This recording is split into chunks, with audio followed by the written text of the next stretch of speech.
دین کی بات پھیلانا صدقہ جاریہ ہے۔ ثواب کی نیت سے ویڈیو کو شیئر ضرور کیجیے۔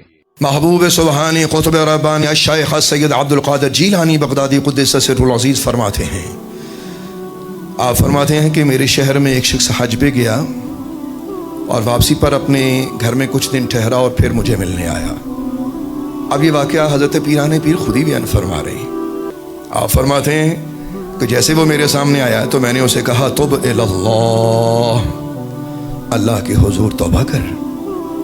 تو اب یہ بڑی عجیب بات تھی کہ ایک شخص حج کر کے آیا ہو تو اسے مبارکیں دینی چاہیے، اسے مرحبا اہلا و سہلا جیسا کہ ہمارے معاشرے میں ہوتا ہے۔ تو اب یہ اس کے لیے بڑی عجیب بات تھی کہ حضرت پیران پیر اسے فرماتے ہیں توب اللہ۔ اب اس نے کیا کہا؟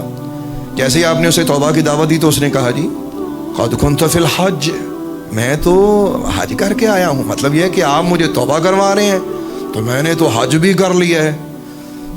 اب حضرت پیران پیر نے جو اسے فرمایا وہ قابل سماعت ہے۔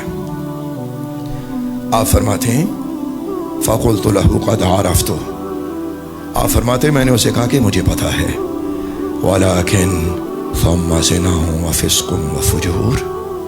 اللہ اکبر، مطلب یہ ہے کہ جب تم نے حج کر لیا ہے اس کے باوجود بدکاری اور فسق و فجور بھی چل رہا ہے۔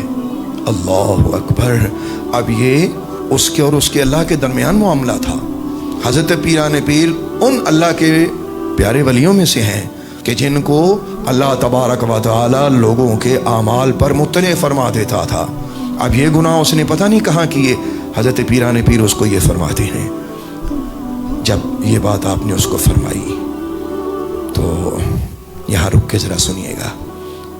ہمیں جب بھی کوئی توبہ کرنے کے لیے کہتا ہے نا تو ہم اکثر اپنی نیکیوں کی طرف چلتے ہیں، میں یہ ہوں، میں وہ ہوں، میں یہ ہوں، میں وہ ہوں۔ لیکن میرا ایک مشورہ ہے، جب کوئی اللہ والا توبہ کرائے نا تو توبہ کر لینی چاہیے۔ جب کوئی اللہ والا توبہ کروائے نا تو اس وقت اپنی شیخیاں نہیں بگاڑنی چاہیے، توبہ کر لینی چاہیے۔ حضرت پیران پیر اسے فرماتے تھے توبہ اللہ، اس کا کام تھا وہ توبہ کر لیتا، لیکن اس نے اپنی وہ نیکی دہرائی اور حضرت پیران پیر نے پھر اسے فرمایا وَلَكِنْ ثُمَّ زِنَاءٌ وَفِسْقٌ وَفُجُورٌ، فرمایا حج تو کر لیا ہے تو یہ بدکاری اور فسق و فجور تو تم نہیں چھوڑو، یہ تو تم ابھی بھی کر رہے ہو۔ اللہ اکبر۔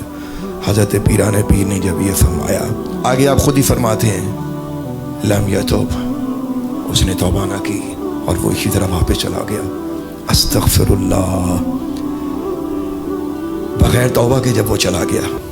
حضرت پیران پیر فرماتے ہیں کچھ دن گزرے، وہ بندہ فوت ہو گیا اور اس کے فوت ہونے کے بعد اس کا جنازہ پڑھ دیا گیا۔ تو اس کا جنازہ ایک تابوت میں لایا جا رہا تھا اور جس راستے سے اس کا جنازہ آ رہا تھا حضرت پیران پیر بھی وہاں سے گزر رہے تھے۔ حضرت شیخ فرماتے ہیں کہ میں جیسے ہی اس کے قریب سے گزرا، آگے سنیے کیا ہوتا ہے۔ آپ فرماتے جیسے ہی میں وہاں سے گزرا تو کیا ہوا، کأنہ خرج من التابوت وتعلق بذیلی۔ اللہ اکبر۔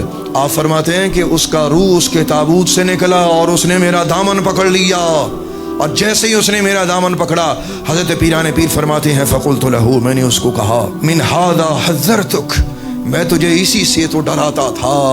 اللہ اکبر۔ حضرت پیران پیر فرماتے میں تجھے اسی سے ڈراتا ہوں۔ اس کا کیا مطلب ہے؟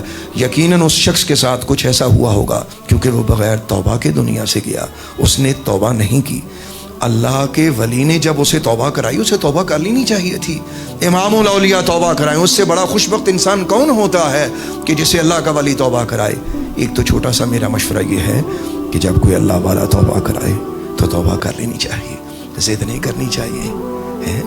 تو اس کا انجام آگے کیا ہوتا ہے؟ یقیناً کوئی ایسا برا معاملہ اس کے ساتھ ہوا ہوگا۔ اس کے بعد حضرت پیران پیر اپنی کتاب میں کیا خوبصورت فرماتے ہیں، فرماتے ہیں ارے بندو، جس کا کوئی مرشد ہے یا مرشد ہوگا اسے چاہیے کہ وہ اپنے آپ کو اپنے مرشد کے سپرد کر دے تاکہ مرشد اسے آزادی کا پروانہ عطا فرمائے اور اس کے دل کو اتنا چمکا دے کہ اس کے دل کے اندھیرے کو دور کر دے۔ اور اس کا فائدہ کیا ہوگا؟ فرمایا جب تمہاری موت کا وقت قریب آئے گا نا تو مرشد کا وہ پروانہ تمہارے سامنے آ جائے گا۔ مطلب کیا ہے کہ اگر مرشد سے تربیت حاصل کی گئی ہو تو بوقت موت اس کا فائدہ ہوتا ہے۔ میرے بھائیو، اللہ تبارک و تعالی ہمیں اپنے مرشدین کے اقوال و افعال و اعمال ماننے کی اور ان پر عمل کرنے کی